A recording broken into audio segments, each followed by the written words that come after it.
नमस्कार, आप देख रहे हैं CNBC आवाज। मैं हूं मनीषा गुप्ता और आज बात करेंगे कच्चे तेल की, जहां पर पिछले 5 दिनों में 15% तक की गिरावट दर्ज की गई है। $80 के नीचे का कारोबार है। 3 महीने के लोज पर कच्चा तेल है और यहां से कहां जा सकता है, इस पर होगी चर्चा।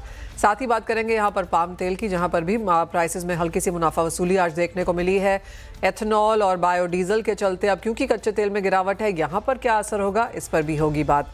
हमारे साथ जुड़ रहे हैं ICICI सिक्योरिटीज के energy analyst Prabal Sen, Asia palm oil alliance के chairman Atul Chaturvedi and Kotak securities से सुनील कटके। आप सभी का कार्यक्रम में स्वागत है। प्रबल, क्रूड ऑफ कोर्स यहाँ पर एक टॉप हेडलाइन है और जिस तरह से हमने 5 दिन में 15% की गिरावट आते हुए देखी है, ज़्यादातर लोग मान रहे थे 80-85 के पास रुकेगा, लेकिन 80 भी टूटा है, 75 की कॉन्वर्सेशंस भी हैं। एक नी जर्क रिएक्शन है ये, या फिर आपको लगता है कि प्राइसेस नीचे सेटल हो सकते हैं? नहीं, देखिए, थोड़ा तो ऑब्वियसली एक्सुबरेंस है, बिकॉज ऑब्वियसली लोगों ने, आई थिंक, यहाँ पे भी थोड़ी सी स्केप्टिसिज्म थी, बट अभी इंक्रीजिंगली ये लग रहा है कि US is very very determined कि इस एमओयू को दे 60 डेज के अंदर फाइनल अग्रीमेंट में टर्न करें। और जो न्यूज आ रही है कि ईरान को एक सिग्निफिकेंट फाइनेंशियल विंडफॉल भी आ सकता है as a result of this understanding, तो फ्राइडे की साइनिंग के ऊपर मेरे ख्याल से बहुत डिपेंड करेगा कि आपका ये क्रूड डायरेक्शनली किधर जाता है।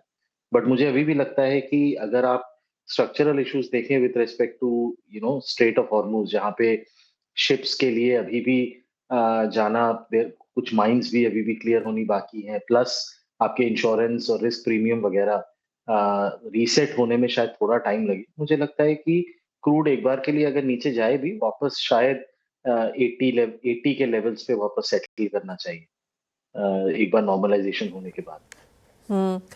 और जब तक ये नॉर्मलाइजेशन नहीं होता है, प्रॉब्लम किस तरह की रेंज बनती हुई नजर आ रही है? बिकॉज एज यू सेड कि एक बार साइनिंग होना बाकी है और इमीडिएटली एक्सपोर्ट हो जाएंगे शुरू, ऐसा भी नहीं है। माइंस हैं, इंश्योरेंस कंपनीज वापस जानी चाहिए, शिपिंग कंपनीज को लगना चाहिए कि वो रूट अब सेफ है, तो उसमें समय लगेगा, एटलीस्ट 30 डेज इफ नॉट 60। तो कहाँ तक और क्या रेंज आप बहुत नियर टर्म में with in this volatile period बनता हुआ देखेंगे? देखिए, आई थिंक रेंज तो डिटरमिन करना बहुत मुश्किल है, क्योंकि आपको भी पता है कि फिजिकल मार्केट एक आधे से भी कम प्रोपोर्शन है जो क्रूड प्राइस को डिटरमिन करता है। एक फाइनेंशियल इंटरेस्ट और स्पेक्युलेटिव इंटरेस्ट बहुत बड़ा एक शेयर रखता है प्राइस डिटर्मिनेशन में। तो अगर सेंटिमेंट पॉजिटिव हो रहा है और एक जो relief rally on the down side जो हो सकती है, उसमें मेरे ख्याल से काफी बियरिशनेस आ सकती है नियर टर्म में। तो लेवल डिटरमिन करना मुश्किल है, बट मुझे लगता है कि 70 से 75 का रेंज आई थिंक हमको एक बार देख सकता है, अगर ये पॉजिटिव ट्रेंड चलता रहा और न्यूज फ्लो पॉजिटिव रहा रिगार्डिंग नेगोशिएशंस और news flow. Problem interestingly trade last war couple of करेंगे। डेज में हमने बैकवर्डेशन से क्रूड को कॉन्टैंगो में जाता हुआ देखा है, उसे कैसे रीड करेंगे? देखिए, वो तो हम ऑलमोस्ट डिफॉल्ट सेटिंग होती है कि जब फिजिकल मार्केट में there is probably an over reaction या सेंटीमेंट बहुत बेयरिश है, तो लोग ये भी अज्यूम करते हैं कि चाइना फॉर एग्जांपल जो मार्केट से बहुत तरह से हट गया है, जहां पे पहली बार हमने एक डिमांड डिस्ट्रक्शन देखा है, जो डिपेंडिंग कि आप जिसको पढ़ते हैं 2 से 3 मिलियन बैरल्स अ डे का जो डिमांड डिस्ट्रक्शन हुआ है। तो एक्सपेक्टेशन ये होगी कि जैसे ही प्राइस एक एक्सेप्टेबल लेवल पे आता है, वहां पे डिमांड रिकवर करना बहुत क्विकली शुरू करेगी। जो हमने रशिया यूक्रेन रैली के आफ्टरमैथ में भी देखा था कि एक बार के लिए क्रूड बहुत जल्दी नीचे आया, लेकिन उसके बाद एक रिकवरी होने के बाद एक नया एक एक एक sort of normalize level set होता है। तो आई थिंक वही है कि अभी फ्यूचर्स प्राइसेस में शायद एक्सपेक्टेशन ये है कि डिमांड नॉर्मलाइज अगर होगी और वापस से एक लोग इन्वेंट्रीज जो बिल्ड करना शुरू करेंगे, जो इतनी सारी स्ट्रेटेजिक रिजर्व्स आपकी एग्जॉस्ट हुई हैं लास्ट 3 महीने में, तब मेरे ख्याल से क्रूड को एक अपसाइड सपोर्ट मिलेगा। तो आई थिंक वो मतलब वो टाइम और सिंक्रोनाइजेशन प्रेडिक्ट करना बहुत मुश्किल है, बट मेरे ख्याल से फ्यूचर्स प्राइस आपको यही बता रहे हैं कि एक डिमांड का अपलिफ्ट मार्केट एक्सपेक्ट कर रहा है in the next 3 to 6 months. Problem अगर हम प्राइस मूव्स देखें इस साल में, तो 1 को क्रूड ऑयल प्राइसेस $60 पर थे, $78 के आसपास 1 मार्च को थे। हम ऑलरेडी वहां पर वो वॉर का प्रीमियम लेकर चल चुके थे। मई में हमने प्राइसेस 120 तक जाते हुए देखे। अब जो 1 मार्च को प्राइसेस है 78 के, वहां पर आज हम फिर से लौटते हुए नजर आए हैं 78 पर। इस दौरान इंडिया ने 4 फ्यूल प्राइस हाइक्स देख ली हैं। अब क्योंकि प्राइसेस नियरली 120 से 78 पर आ गए हैं, किस तरह से इंडिया रिएक्शन करेगा, रिएक्ट करता हुआ नजर आएगा? आई विश कि मुझे इसका आंसर पता होता मनीषा, बट आई थिंक इसको ऐसे आप देख सकते हैं कि जो इंडियन गवर्नमेंट ने भी कहा, जो ओएमसीज ने भी कहा है कि जो एक्सटेंट ऑफ प्राइस हाइक हुआ एक टाइम पे, अगर आप देखिए अंडर रिकवरी या फ्यूल रिटेल लॉस शायद ऑलमोस्ट 25 से 30 रुपए पर लीटर तक पहुंच गया था। So the government did two things, उन्होंने एक्साइज भी कम किया, उसके बाद उन्होंने कैलिब्रेटेड प्राइस हाइक्स लिया after a period of time, जो 7.5 रुपए के आसपास जो आपने प्राइस हाइक्स देखे हैं। एंड अभी भी ऑल सेड एंड डन, अगर आप रिटेल मार्जिन देखेंगे they are basically close to break even. वो काफी काफी हद तक इंप्रूव हो चुके हैं अप्रैल और मई के जो लोज हिट किए थे वहां से, लेकिन ऐसा नहीं है कि वो नॉर्मलाइज लेवल पे पहुंच चुके हैं। प्लस आपके एलपीजी का जो एक्यूमुलेटेड लॉस है वो भी काफी सिग्निफिकेंट है। अगर आप एक्यूमुलेटेड लॉस देखें जो 1Q में भी था और 2Q में जो एलपीजी प्राइसेस अभी भी हैं, उसके बेसिस पे आई थिंक 25 से 30 हजार करोड़ का एक्यूमुलेटेड लॉस शायद Q1 में भी देखने मिले। इवन अगर हम अज्यूम करें कि नेक्स्ट 15 डेज में एलपीजी प्राइस थोड़ा सा गिर जाता है या नॉर्मलाइज होता है, तो प्रैक्टिकली स्पीकिंग मुझे नहीं लगता है कि ऐसा कोई बहुत प्राइस रिलीफ मिल सकता है in the near term. Losses अभी भी सिस्टम में सिग्निफिकेंट है, बट हाँ, एक रिलीफ ये है कि यहाँ से कोई भी और प्राइसिंग मेजर शायद नहीं हो, नीदर की ना ही ओएमसीज के लिए, और ना ही कोई और टैक्स की जरूरत है ओएनजीसी और ऑयल पे, जिसका भी फियर एक बार आ गया था व्हेन क्रूड 100 के ऊपर परसिस्ट कर रहा था। बट वेदर प्राइस डिक्रीज होगा या गवर्नमेंट कोई और एक्साइज में मेजर ले to provide relief to customers, वो अभी बहुत मुश्किल है प्रेडिक्ट करना। आई थिंक गवर्नमेंट भी शायद वेट एंड वॉच करेगी फॉर द नेक्स्ट 60 डेज, जो पीरियड ऑफ नेगोशिएशन है, और फाइनल अग्रीमेंट कैसे होता है उसके ऊपर भी आई थिंक काफी हद तक डिपेंड करेगा प्राइस, क्रूड प्राइस का डायरेक्शन।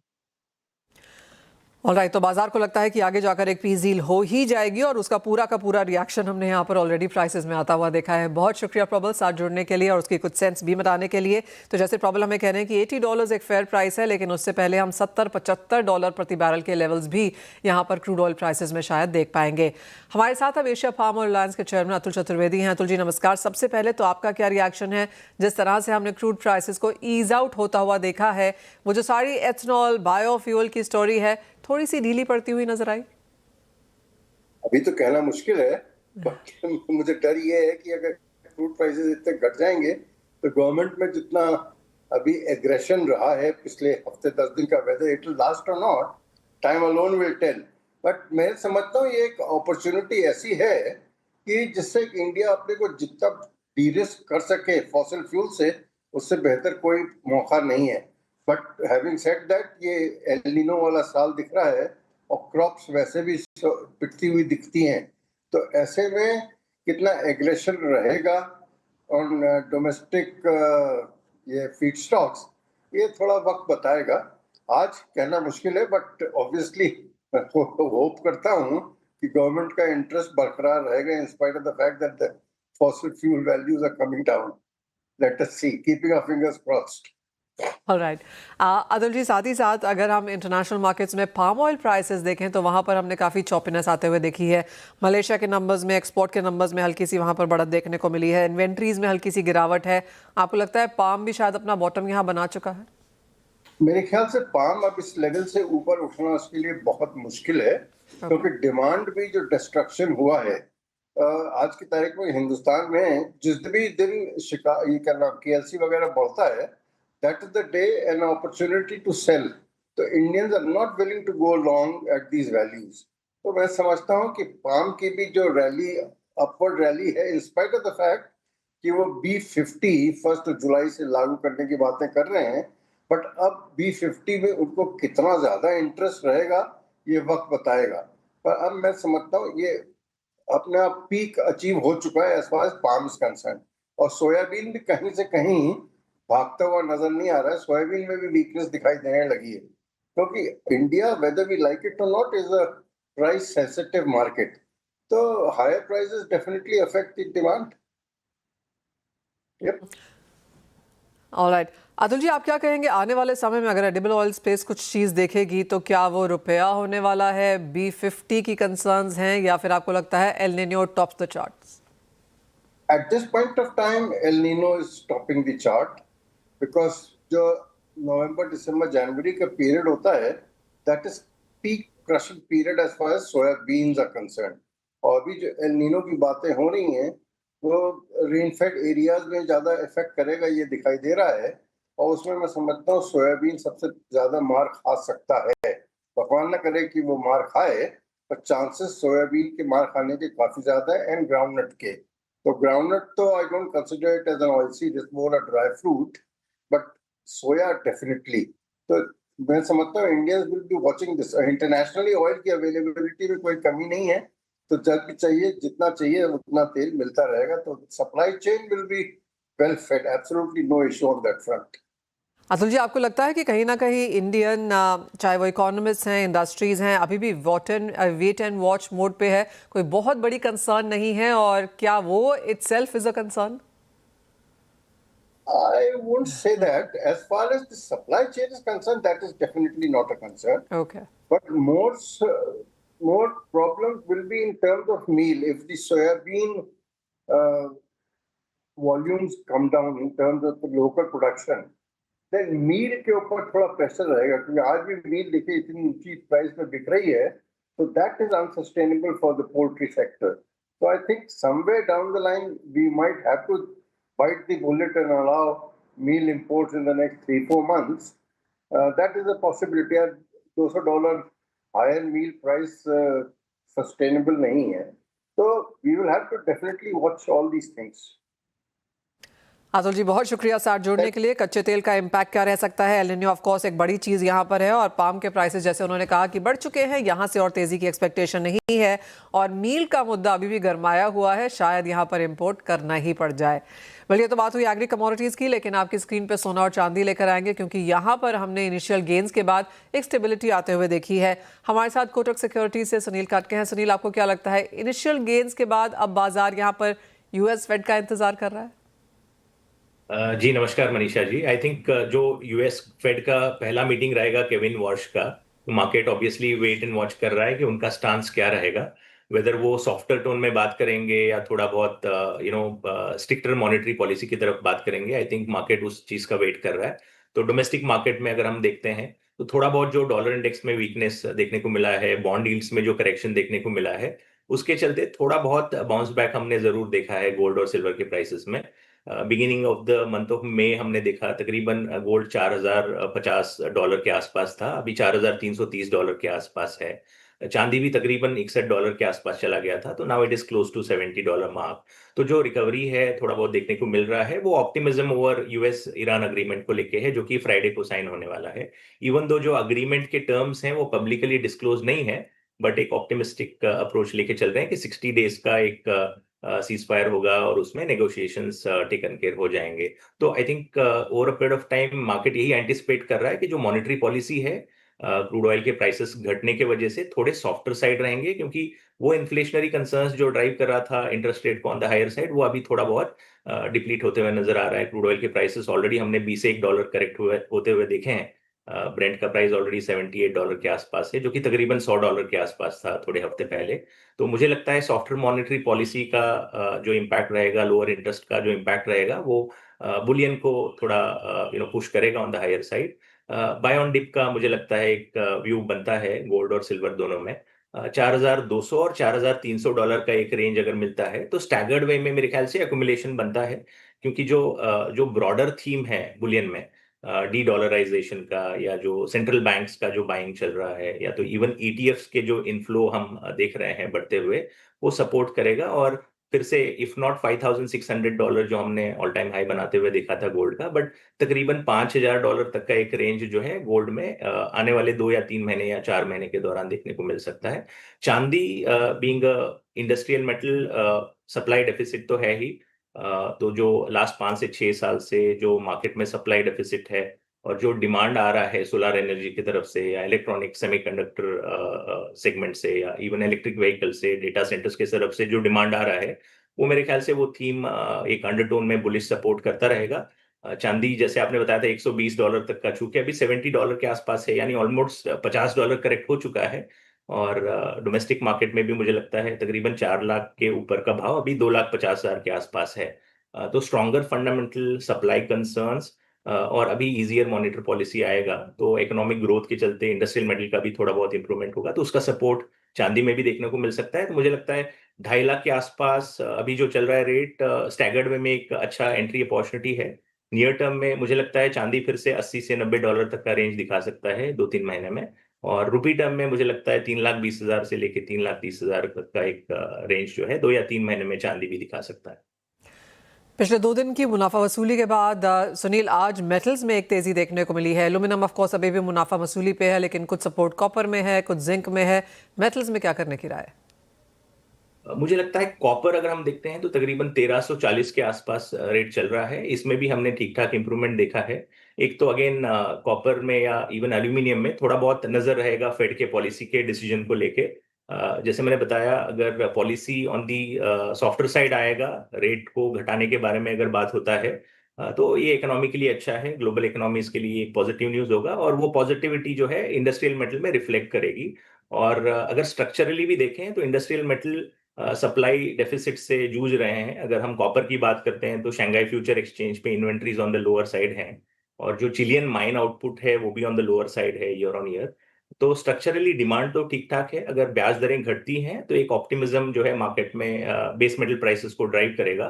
तो मुझे लगता है कॉपर भी 1330 1340 के रेंज में डोमेस्टिक मार्केट में एक बाइंग अपॉर्चुनिटी की तरफ देखने को मिल रहा है। मुझे लगता है in the near term 1380 to 1400 तक का लेवल कॉपर में देखने को मिल सकता है।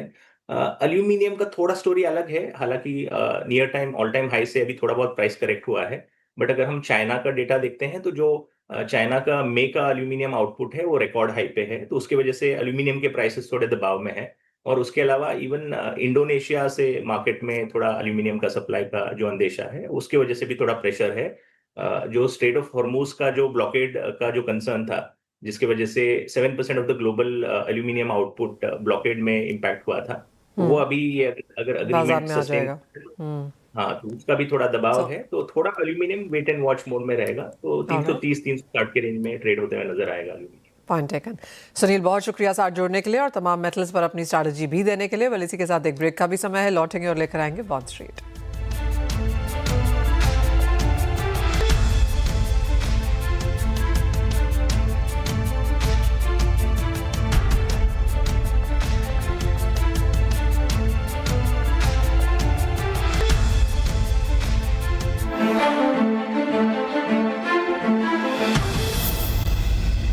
present Bond Street. नमस्कार, बॉन्ड स्ट्रीट में आपका स्वागत है। और सबसे पहले यहाँ पर आपको ये बता दें कि बॉन्ड्स में मजबूती लगातार जारी है, 2 मंथ के हाईज पर कारोबार है। यील्ड्स में गिरावट हमने तब से आते हुए देखी है जब से यहाँ पर खरीदारी लौटी है। आपको हम बताते रहे हैं कि एफआईआई बाइंग यहाँ पर फिर से लौटती हुई नजर आई है। उसका कारण है ऑफ कोर्स आरबीआई की तरफ से जो मेजर्स लिए गए हैं वो, और दूसरा जिस तरह से कच्चे तेल की कीमतों में 15% की गिरावट पिछले 5 दिनों में देखने को मिली है, उसका भी यहाँ पर अच्छा खासा सपोर्ट है। जिस तरह की गिरावट है उसके बाद कच्चे तेल के प्राइसेस 3 महीने के लोज पर हैं और 80 के नीचे यहाँ पर कारोबार अब भी बरकरार है। बाजार की नजर ऑफ कोर्स यूएस फेड के फैसले पर भी रहेगी, जहां पर ब्याज दरों को लेकर किस तरह का डॉट प्लान है, क्या अनाउंसमेंट आती है, कि वेदर और नॉट यहाँ पर एक प्रेस कॉन्फ्रेंस केविन वॉश करते हैं, बाजार इसे यहाँ पर देखेगा। साथ ही साथ सीधा आपको ले चलते हैं प्राइवेट बॉन्ड इशुएंसेस की तरफ, क्योंकि लंबी लिस्ट है आज और कल यहाँ पर जो प्राइवेट बॉन्ड इशुएंसेस आ रहे हैं उसकी। सबसे पहले आपकी स्क्रीन पर टाटा कैपिटल है, जहां पर बोर्ड ने अप्रूवल दे दिया है 360 बिलियन रुपए जुटाने का। ये नॉन कन्वर्टेबल डिबेंचर्स के द्वारा पैसा जुटाया जाएगा। टाटा कैपिटल हाउसिंग फाइनेंस भी मार्केट में है 20 बिलियन के लिए। जून 2030 के मैच्योरिटी वाले बॉन्ड्स के साथ ये पैसा जुटाने की कोशिश में है। चोलामंडलम इन्वेस्टमेंट 1 बिलियन जुटाना चाहते हैं, ये 2029 की मैच्योरिटी वाले बॉन्ड्स लेकर आए हैं। विस्तार फाइनेंशियल 1.25 बिलियन जुटाना चाहते हैं और ये 2033 के बॉन्ड मैच्योरिटी के साथ बाजार में उतरे हैं। आर्य सिरामिक्स यहाँ पर 2 बिलियन जुटाना चाहते हैं, बोर्ड अप्रूवल आ चुके हैं और 2029 के बॉन्ड मैच्योरिटी के साथ ये भी बाजार में है।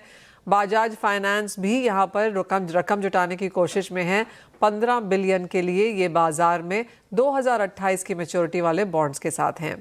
आधार हाउसिंग फाइनेंस एक और नाम है हमारी लिस्ट में, जो 2.5 बिलियन जुटाना चाहते हैं 2029 के बॉन्ड्स के साथ। और नवामा वेल्थ भी यहाँ पर बाजार में है। इनकी ज़रूरत 2 बिलियन की है और इसके लिए ये रीइश्यूएंस भी लेकर आ रहे हैं बॉन्ड्स की 2028 की मैच्योरिटी वाले बॉन्ड्स के साथ। एंड देन M&M फाइनेंशियल एक बड़ी कंपनी है, 10 बिलियन के लिए ये भी बाजार में है। इसकी बिडिंग कल है और 2029 की मैच्योरिटी वाले बॉन्ड्स के साथ ये रकम जुटाने की कोशिश में है। CNBC Awaaz and India Bonds present Bond Street. Mongia Steel presents Majboot Stocks of the Day.